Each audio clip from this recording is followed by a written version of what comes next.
Galera rubro-negra, pelo amor de Deus, Léo Pereira quer me matar. Que pênalti foi aquele? E o Rossi meteu uma falha, mas salvou a lavoura, hein? 2 pênaltis pegados. E goleiro é esse aí. Vamos ver aqui o linha de passe e o resumo desse jogo, essa classificação para a semifinal da Libertadores contra o Racing. Tem lá, hein? É o cilindro. E aí, como é que vai ser o jogo de volta? Tem que matar dentro do Maracanã no primeiro jogo. Crédito de imagem ao linha de passe, link abaixo na descrição. Mas antes, se inscreva no nosso canal ASR Fla, ative o sininho, chega com aquele like, hype pro vídeo. Vamos conferir todos os detalhes pós-jogo e a coletiva do Felipe Luiz. Vamos ver o que ele tem a dizer sobre esse jogaço. Errou demais o Flamengo. O que aconteceu com o Flamengo hoje, cara? Vamos lá. Falando que quase caíram da cadeira, ainda mais da cobrança do Léo Pereira, hein? Mas o Flamengo, apesar da derrota, nos 90 minutos, nos pênaltis, garantiu a sua classificação mais difícil do que se imaginava. E o cara que apareceu ali, o Felipe Luiz, durante as cobranças de pênaltis, meu Deus do céu, um desespero só. Colocava as mãos na cabeça, agachado, e esse cara foi o herói, hein? A gente estava até preparando para falar do Rossi, o gol que ele tomou, que teve uma falha, não foi bem no lance, mas esquece, amigo, esquece, porque o Rossi nos pênaltis foi monstro. Pegou 2 pênaltis, é para isso que esse goleiro foi contratado, fama de pegador de pênaltis, e na hora que mais precisou do Rossi, ele apareceu e colocou o Flamengo nas semifinais da Libertadores da América. Vai ter Flamengo e Racing, tem mais um argentino no caminho do Flamengo aí. E na outra semifinal vai ter Palmeiras e LDU, porque a LDU eliminou o São Paulo, é outro jogo que a gente vai falar hoje. E claro, a gente vai destrinchar esse resultado do Flamengo, essa classificação, que é um momento de alívio. Esse é o cara da classificação. Momento de alívio, porque foi tenso e independentemente do que foi o jogo, o torcedor está comemorando, porque está em mais uma semifinal da competição. Tô aqui com o Eugênio Leal, tô aqui com o André Kfouri, com o Jean Oddi, também com o Vitor Birner, para falar desse Flamengo. André Kfouri, que olha, foi bem mais difícil do que se imaginava, mas tá lá, passou. O Flamengo não jogou bem, claramente não jogou bem. Alguma coisa está errada, para não falar que algumas coisas estão erradas quando o Flamengo tem o nível de posse de bola que tem hoje. Seja porque fez uma partida dominante e queria ter a bola por números absurdos, passando dos 60 e poucos % na casa do adversário, ou porque o adversário entendeu que, número 1, era sim a melhor maneira de enfrentar o Flamengo por uma questão de minimizar danos. Ou número 2, depois que se colocou na frente do placar no finalzinho do primeiro tempo, entendeu que estrategicamente isso o aproximaria do segundo gol. Então houve as duas situações hoje. E quando o Flamengo tem tanta posse, uma equipe que de fato se orgulha da sua qualidade com a bola, a sua qualidade de elaboração, a noção de que é por intermédio da posse que um time como o Flamengo se aproxima de uma boa atuação e, consequentemente, da vitória, o que já foi respondido pelo Felipe Luiz diversas vezes ao longo do período dele como técnico do Flamengo. E mesmo com esse nível de posse, o Flamengo não consegue fazer um gol. Nós já vimos outras vezes quando houve um volume ofensivo tremendo e os gols não saíram por falta de capricho na finalização, por eventualmente falta de sorte, que é um componente do jogo de futebol. Esse Flamengo peca, esse é um dos grandes defeitos do Flamengo. A incapacidade para concluir jogadas com a mesma qualidade que essas jogadas são criadas. No jogo de hoje não foi esse o problema. No jogo de hoje a finalização não foi o problema.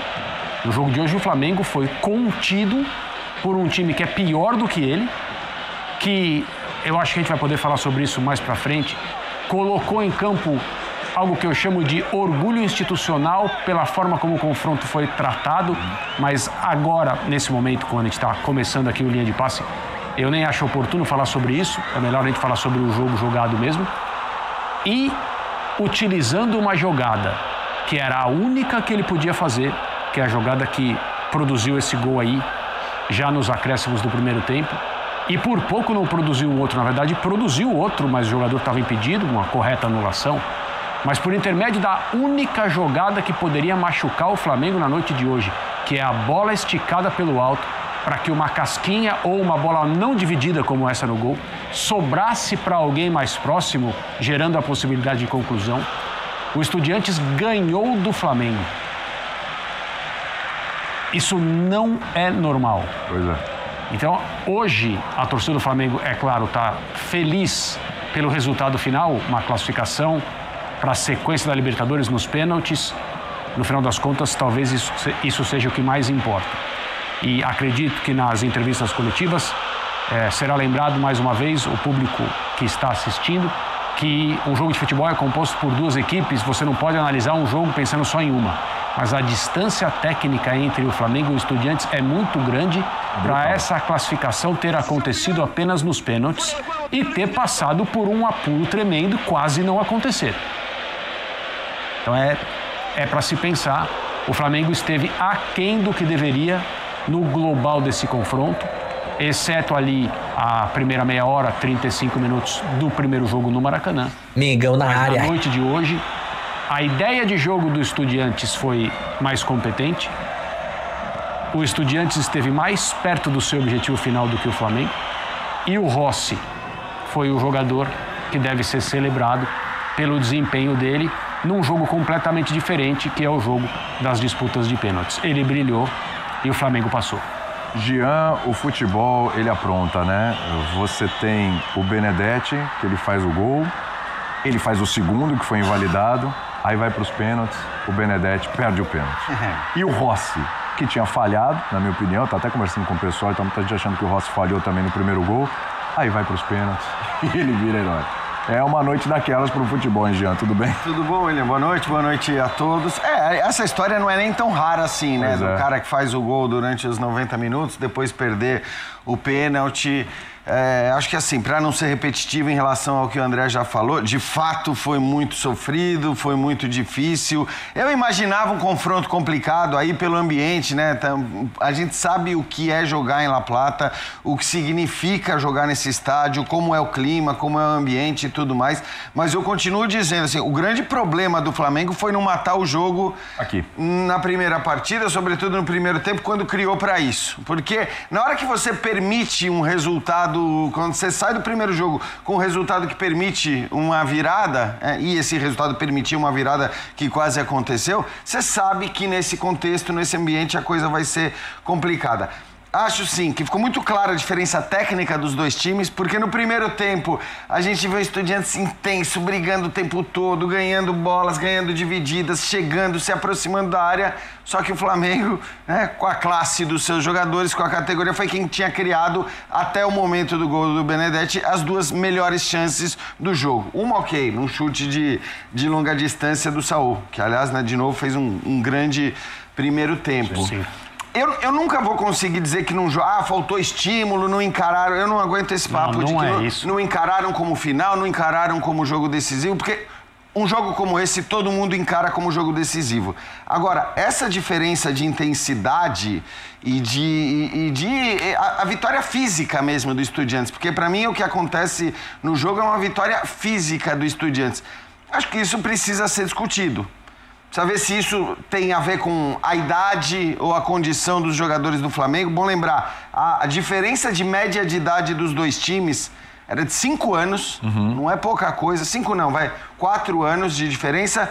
Mas se você considerar que o Muslera tem 39 anos de idade, isso muda bem, né? Quer dizer, então eu tô falando dos titulares só. Dos titulares, não, desculpa, dos jogadores de linha.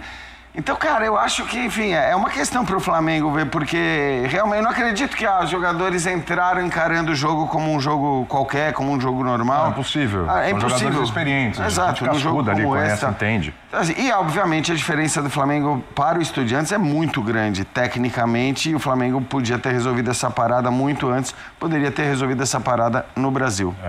Antes de passar para o Eugênio e para o Birner, tem os jogadores do Flamengo na saída do gramado, relatando um pouco o que foi o alívio dessa classificação. Vamos lá. O Flamengo estava com uma certa dificuldade ali dentro de campo, principalmente o Estudiantes pressionou bastante. Mas como é que sai aqui até de lição para a sequência da competição, agora pegando o Rafa? A gente, de todos os títulos que tem conquistado aqui, essa geração, sempre passou por dificuldades, por jogos assim. Hoje foi mais uma vez e mostrou a fortaleza do nosso elenco. Quando um está bem, o companheiro tem que entrar e dar o seu melhor. Hoje fomos muito bem nos pênaltis. A gente tinha feito um grande jogo no Maraca, poderíamos ter feito mais gol, se acabou complicando o jogo de volta, mas é isso, sirve como exemplo para tomar daqui para frente, saber que quando tem a possibilidade de matar o jogo tem que matar. Libertadores, como fala o João Guilherme, traiçoeiro, assim que bom, com certeza isso aqui nos fortalece muito. E a confiança no Rossi, a gente sabe que é um cara diferenciado nos pênaltis, ele se merece tudo isso, assim que é um cara do bem que está trabalhando muito para achar o time. Obrigado, Arrascaeta. Tudo bem, Carrascal? Um jogo bem difícil para o Flamengo, você já estava acostumado a jogar aqui, já sentia a pressão, houve ônibus até apedrejado da delegação antes da partida. Vi que você entrou em uma frieza para cobrar o pênalti ali. O time soube passar por dificuldade para avançar para as semis. Sí, la verdad que bueno, que fue un partido difícil, siempre existen las anormalidades de fuera del campo, que siempre la gente abucheando, siempre gritando, pero bueno, sabemos que dentro del campo iba a ser un partido muy difícil, creo que el equipo se sobrepuso, creo que salimos siempre en busca del partido, creo que todos hicieron un esfuerzo grande y bueno, pues en los penales pues pudimos sacarlo adelante, pudimos ganarlo y la verdad que muy contento. Gracias. Rossi, não sei se você fosse escrever uma história, escreveria uma dessa para esse jogo de hoje, porque onde você começou como profissional, enfim, passou por aqui, e eu vi que você lamentou demais no primeiro tempo, saiu fazendo um movimento com a mão do gol sofrido e sai como um herói dessa classificação do Flamengo para a semifinal. Sim, primeiramente muito feliz. Quizás no jogo fiquei com um pouco na bronca, né, por conta do gol. Eu acho que foi um chute que foi rápido demais, mas eu pessoalmente me cobro muito, eu sei que errei, porque foi um lance que eu só tentei desviar a bola foi mais rápido do que esperada. Aí quando eu botei a mão foi um pouco leve, a bola entrou, nem eu acreditava que tinha entrado. Fiquei muito arrependido por conta do gol, mas além disso a posição de goleiro é assim. Hoje teve a possibilidade de errar no jogo, mas garantir a classificação do time, além do grande esforço que o time fez, a situação que o time criou. E meus companheiros chutaram muito bem também nos pênaltis, não é para desmerecer ele também, mas a gente aqui se caía todo mundo e a gente ganhou e sai todo mundo feliz. E agora é continuar trabalhando, agora já é virar a página e já pensar no jogo domingo, que vai ser muito importante também. É um sonho do garoto argentino? Tipo assim, hoje eu como argentino também, que passei por aqui, foi pouco tempo que eu passei por aqui, só 1 ano e meio. Estudiante tinha feito uma aposta muito grande em mim, eu não di essa resposta para ele, mas eu tenho que agradecer ele também porque ele me deu a possibilidade de eu sair, tentar buscar minutos. Aí fui emprestado para a Defensa e Justiça, que a gente treinou lá e para mim, Estudiante, obviamente, foi um passo leve, joguei só 3 jogos no profissional, mas me marcou muito porque eu aqui aprendi muito com o Lea Cortizo, que hoje é o treinador de goleiro do profissional, ele tinha ali na base. Aprendi muito com ele, quase todo mundo aqui do clube tem uma lembrança dele, todo mundo me cumprimentou, me saudou, então é isso. Obviamente, Estudiante fez um grande papel na Libertadores, lamentavelmente no jogo de mata-mata só passa um, e hoje a gente passou e estamos muito felizes por isso. Obrigado, Rossi, parabéns. Tá aí o Rossi, a comemoração do goleiro, legal, você vê, Birner, admitindo que falhou no gol. Falhou no gol, que não ficou satisfeito, ficou triste, ficou pé da vida ali, né? Traduzindo perfeitamente, ficou pé da vida ali e conseguiu se recuperar nos pênaltis. Eu ia te passar, mas o Calçade pediu passagem agora, ele está em loco. E a gente quer ouvir Paulo Calçade, que acompanhou o jogo, estava na nossa transmissão também, está lá em La Plata e acompanhou essa suada, difícil, pela característica de forma surpreendente, né, Calçade? Mas a classificação não foi surpreendente. A forma como ela aconteceu é que, de certa forma, surpreendeu, né? Com muita dificuldade. Tudo bem, Calçade? Tudo bem. Olá, William, companheiros. Olha, William, ver o nome do Flamengo ali na semifinal não tem nada surpreendente. Agora, a história para chegar lá, para colocar a plaquinha do Flamengo, é que tem que ser muito bem analisada, né? Eu acho o Flamengo, assim, um tom abaixo individualmente, tanto que vamos tirar o Rossi nos pênaltis, tá? Vamos falar do Flamengo durante 90 minutos. Não é fácil escolher o melhor jogador do Flamengo, porque foram atuações individuais que não mostraram tudo que o Flamengo podia e que esses jogadores podem, e isso mexe no coletivo. E aí tinha do outro lado um time que estava no limite de suas possibilidades. Uma equipe, o que é o Estudiantes, principalmente em casa, contra o Flamengo, não é? Pela característica do adversário, que tem muita qualidade para sair jogando. Muslera, todas por cima, pro centroavante, o Carrilho, 1,91 m, então é o cara que vai parar todas as bolas. O time precisa ganhar a segunda bola, ganhou muitas, e assim foi o tempo todo. E um lado esquerdo muito forte, um lado esquerdo muito bom, o lado direito meio abandonado, né, com o Gomes, mas o lado esquerdo, que tinha o Benedetti hoje um pouquinho mais atrás, ali próximo aos zagueiros, o Arsamendi jogando na beirada, mas eram muitos jogadores por aquele setor. Caciba aparecia por ali, Arsamendi aberto, hora que subia também o Benedetti por dentro, mas dando apoio para esse lado. Então era um lado em que eles ganhavam. E o gol foi assim, eles ganhavam as disputas. Aquela casquinha do Carrilho, bola no alto, a disputa, o Léo Ortiz vai, a bola passa e gol do Benedetti, que corretamente o Rossi assumiu a falha porque ele falhou. A bola passa por ele, ele é muito rápida, mas o goleiro, ele estava num ângulo muito bom para defender. E aí a ação dele não foi tão rápida e ele tomou um gol que um goleiro do nível dele não toma e não pode, ainda mais o goleiro do Flamengo. E aí as coisas ficaram bem difíceis, porque você não via a reação do Flamengo. Eu esperava um Flamengo mais entusiasmado, mais ligado no jogo, com mais movimento. E o que era o Flamengo? O Estudiantes deixava o Flamengo sair jogando, porque você também não vai botar o Carrilho, vai acabar o gás dele, aos 34 anos, com aquele tamanho todo, se ele ficar correndo atrás de saída de bola, o jogo dele acaba. Então, o time ficava um passo atrás e começava a interferir no meio de campo. E aí o Flamengo começou a errar passe. Bolas que normalmente são bolas muito bem produzidas, que alcançam a área. E ali a gente não viu realmente o Flamengo num dia bom, olha, nem razoável, porque do lado direito o jogo era pro Valera, o Plata jogando por dentro com o Bruno Henrique. Com o Pedro, e depois aí entrou o Bruno Henrique depois do segundo tempo. E o Samuel Lino sozinho, abandonado, de vez em quando ia uma bola. Então, realmente, o Flamengo conseguiu um enorme resultado por aquilo que ele jogou, pelo futebol praticado aqui em La Plata, diante de uma equipe que tem limitações, mas deu tudo dentro de campo. Esse foi o Estudiantes. Perfeito, Calçado. O Felipe Luiz já chegou, então um abraço para você, bom descanso aí, Calçadinho. Abraço, vamos lá, Flamengo segue, mas que esse jogo sirva de exemplo para o próximo confronto, que vem o Racing. O Racing é melhor que o Estudiantes. Tchau. Alerta para o Flamengo. Meus queridos aqui do meu lado esquerdo, Felipe Luiz, daqui a pouco eu volto com vocês, tá bom? Óbvio que é prioridade. Vamos lá, Felipe. Pedir. Puder só explicar pra gente, se eu não me engano, acho que é o 13º jogo seguido que você tem a possibilidade de fazer 5 substituições e você não usufrui ela. Primeiro, sei que como você bem falou, foi um jogo muito difícil. Um jogo onde o nosso adversário faz um sacrifício na fase defensiva imenso. Todos os jogadores se involucram muito para defender.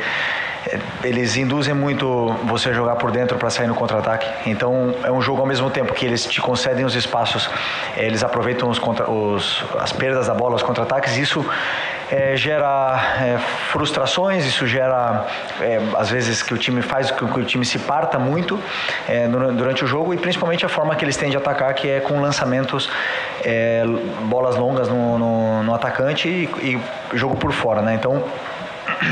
Então esse tipo de jogo, claro que não é fácil. Para vocês verem um nível que é difícil jogar quartas de final da Libertadores, né? Sei que talvez os titulares das manchetes de amanhã serão Flamengo passa mais alguma coisa, né? Sempre tem, mas a verdade é que a manchete é só uma: Flamengo está na semifinal. fez o jogo em casa, a eliminatória tem 180 minutos e aí no final se decidiu nos pênaltis, onde passamos. Se passamos, merecemos passar e agora estamos na semifinal da Libertadores mais uma vez. E isso eu sou muito grato, assim, eu vivi desde que eu cheguei aqui no Flamengo, desde 2019, coisas incríveis e sinto que esse clube, que eu assim, não sei se eu vou ganhar alguma coisa, se não, mas eu sinto que esse clube aqui é especial e a sinergia, a energia que eu tenho com esse clube faz eu viver emoções incríveis e eu estou feliz por isso, por ter passado de fase. Sim. E sobre as substituições, eu sempre opto, lembrando que 4 anos atrás, 5 anos atrás, só podiam fazer 3 substituições, né? Essa regra nova são 5, e eu optei por deixar os jogadores no campo para os que poderiam bater pênalti, no caso do Jorginho. Eu queria ter tirado o Jorginho antes, mas imaginei o pênalti. O Lino, na minha visão, estava levando perigo por aquele lado, por mais que estava sendo difícil. Ele tem esse 1 contra 1 e esse terço final, tanto é que uma das melhores jogadas de perigo no segundo tempo foram dele, e optei por não fazer as trocas porque eu acreditava que os jogadores que estavam no campo eram os melhores para poder vencer. Fisicamente não foi o problema, porque acabamos o jogo no campo do adversário em todo momento. Felipe, Mauro César, Jovem Pan, UOL e TV Cultura. Aqui, Felipe. Desculpa. O jogo do Maracanã, por conta de uma arbitragem realmente muito ruim, de certa forma a arbitragem eu acho que ofuscou o outro aspecto do jogo, que foi uma superioridade muito grande do Flamengo, especialmente no primeiro tempo, que não se traduziu numa vantagem que poderia ser maior, né? Um gol aos 15 segundos, um gol aos 8, chances claras aos 19, aos 25 aproximadamente, que o Flamengo não aproveitou. Eu queria que você me dissesse qual a grande lição que esses confrontos com os Estudiantes deixam para você para a próxima fase e para o futuro. Bom, verdade, uma grande lição. Na verdade, a minha maior lição como treinador foi contra o Central Córdoba. Ali, a Libertadores é muito complicada, é muito difícil. E, claro, eu como treinador tento propor a melhor das soluções na fase ofensiva para que os jogadores se sintam confortáveis com bola, com mais tempo para poder jogar e para que eles achem as soluções dentro do campo. Depois, o terço final é muito a criatividade, a confiança, o momento que o jogador se encontra. Né? Vocês podem ver que hoje, por exemplo, o Arrascaeta não estava no seu melhor dia, mas o Carrascal estava num bom momento, entrou muito bem no jogo. Então, vai muito do fino que está o jogador no dia do jogo, né? Então, é verdade que criamos muitas chances, inclusive no segundo tempo tivemos 3 chances claras que não se traduziram no último passe, não se traduziram, que eu conto como chance clara, né? E deixou a eliminatória aberta, né? Então, assim, já falamos do árbitro, infelizmente aconteceu, mas também estaria aberta com o 2-0. Então eu falei, o que eu tentei falar para os jogadores foi que para ganhar a Libertadores, às vezes temos que passar por essas provações, né? Foi assim em outros anos também, são jogos muito difíceis e temos que saber passar por esses momentos para chegar em mais uma semifinal de Libertadores. Não sei quantas o Flamengo chegou na sua história, mas eu lembro que ficou, quando eu cheguei aqui em 2019, já estava 38 anos sem chegar. Então, tô muito feliz de poder estar em mais uma semifinal. E agora tratar com o respeito e o carinho que se merece, porque é o sonho de todo mundo ganhar essa Libertadores. Como é que quais lições você tira desse duelo com os Estudiantes para esse jogo da semifinal contra o Racing? Obrigado. Cada time, cada jogo tem uma história diferente, um contexto diferente, mas na verdade é que as equipes argentinas são muito competitivas, né? Então esse é o primeiro ponto, igualar essa intensidade, essa competitividade, que é o que tentamos fazer sempre. Contra esses times argentinos, e o que mais me surpreende deles como treinador é ver o quanto eles conseguem cobrir de campo com sacrifício, né? Às vezes em inferioridade numérica, um atacante marcando 2, 3 jogadores, e isso me surpreende porque faz com que seja complicado, né? No futebol, às vezes no futebol brasileiro, simplesmente com trocar passes você já elimina os jogadores e chega numa situação confortável na área do adversário. O futebol argentino dificilmente você vai ter essa facilidade. Então essa talvez é a principal lição, respondendo a pergunta também do Mauro, que eu falei, né, que para mim do Central Córdoba, é quanto campo eles conseguem cobrir com poucos jogadores. E então com certeza contra o Racing vai ser da mesma forma que foi hoje. e se essa vitória, na sua visão, é uma vitória de time campeão, quando não vai bem no gramado, mas tem um ponto como o Rossi, que salva 2 vezes no pênalti, é um mérito também do goleiro. Desculpa, pode repetir a primeira aqui? Da competitividade que os argentinos colocam no gramado, se é possível. Bom, como as armas sempre, né, de um time que incomoda muito é defender muito forte, de forma com perseguições agressivas, faltas, e sabem fazer muito bem isso. A fase defensiva das equipes argentinas são muito fortes e abrem mão de propor para jogar por uma segunda bola e chegar mais perto da tua área e ganhar terreno assim. Isso se traduziu em chances claras pro Estudiantes? Não vejo assim. Então, assim, o Flamengo foi mal no jogo. Eu poderia dizer que o Flamengo não foi o Flamengo que vocês estão acostumados a ver. Muito por mérito do Estudiantes, que conseguiu realmente incomodar, anular, mas a gente teve todo o controle do jogo no primeiro tempo, tivemos a bola, tivemos a posse. Chegamos muitas vezes na área do adversário, porém o último passe, a última finalização, o último drible não estava saindo. E isso fez com que, claro, os jogadores perdessem bola, o time se partisse em várias situações. Mas dizer que o Estudiantes foi superior é um pouco, para mim, não condiz com a verdade. Tanto é que tivemos o segundo tempo todo tentando, perto da área deles ali, machucá-los. Na verdade que não conseguimos, como eu falei, progredir nesse terço final, e é algo que temos que melhorar e continuar trabalhando. Para vencer a Libertadores tem que passar por muitas provações e ainda faltam 3 jogos. Então, para ser campeão tem que passar por uma semifinal que vai ser muito complicado. Claro, eu tenho que pensar agora no próximo jogo, que é o Corinthians. Trabalhar contra como a gente vai enfrentar o Corinthians, como nós vamos tentar vencer, os jogadores que vão estar disponíveis, os jogadores que estão num grande momento para poder vencer. Você falou sobre encerrar a eliminatória no primeiro jogo. É muito complicado. Eu sempre penso que o jogo são 180 minutos. Se você, assim, existem times que jogam pior o primeiro jogo, mesmo em casa, e depois conseguem vencer fora. Isso existe no futebol. Acho que aconteceu com o Independente Del Valle agora na Sul-Americana. Isso acontece. Então, para mim, não existe nunca você fechar uma eliminatória, a não ser que for, claro, um resultado absurdo, que é raro numa semifinal de Libertadores, onde um time que é super competitivo está enfrentando você com as suas armas. Então, o que nós temos que fazer é ser sólidos, melhorar na marcação, melhorar na defesa, melhorar com a bola, melhorar no ataque, melhorar em todos os aspectos para poder fazer jogos praticamente perfeitos do jeito que foi o primeiro tempo contra o Estudiantes no outro dia, para poder realmente chegar nessa final tão sonhada. E sobre ter Palmeiras e Cruzeiro em casa, mais para frente, também fomos na casa deles, difícil, e vai ser difícil para eles também jogar, mas é o tipo de jogo que o jogador gosta de jogar. Jogo grande, a gente percebe outro ambiente no dia a dia no vestiário. Qual é a análise que você faz realmente da intensidade? Porque fica a impressão que o Flamengo joga sempre da mesma forma, com a mesma coisa, confiando muito em tudo que é feito e que isso vai resolver. Bom que os jogadores confiam e continuam acreditando, né? Se tivesse não dado certo, tivesse perdido nos pênaltis, onde a linha é muito fina, eu estaria aqui dizendo que com certeza fui eu que pedi para os jogadores fazerem tudo o que eles fizeram. A questão da intensidade, essa resposta para mim, ela é muito simples. O adversário, ele deixa certos espaços dentro do campo onde você tem que encontrar e aproveitar. Quando o adversário, ele deixa um jogador livre com a bola e o resto todo marcado, o teu time não pode circular a bola. Então não tem como você dar intensidade na circulação de bola se os teus jogadores todos estão marcados e tem um jogador livre que é com a bola. Então o que acontecia? Jorginho, muitas vezes livre, levava a bola e acabava caindo na armadilha de tentar forçar um passe por dentro e contra-ataque. A intensidade para voltar do contra-ataque era grande.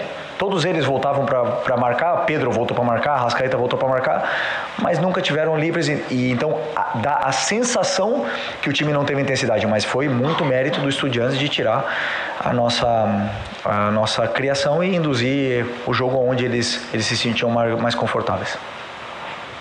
Felipe, Acá, buenas noches, Luciano Negro para Punto Plano Noticias, perdón que le hable en español. Son dos preguntas rápidas. La primera, ¿cómo calificás el clima que se vivió hoy en el estadio? Y la segunda, estás en una de las casas de Diego Pablo Simeone. ¿Cuánto te influyó en tu etapa como entrenador que estás viviendo ahora? Bueno, primero se lo dije a los jugadores antes del partido.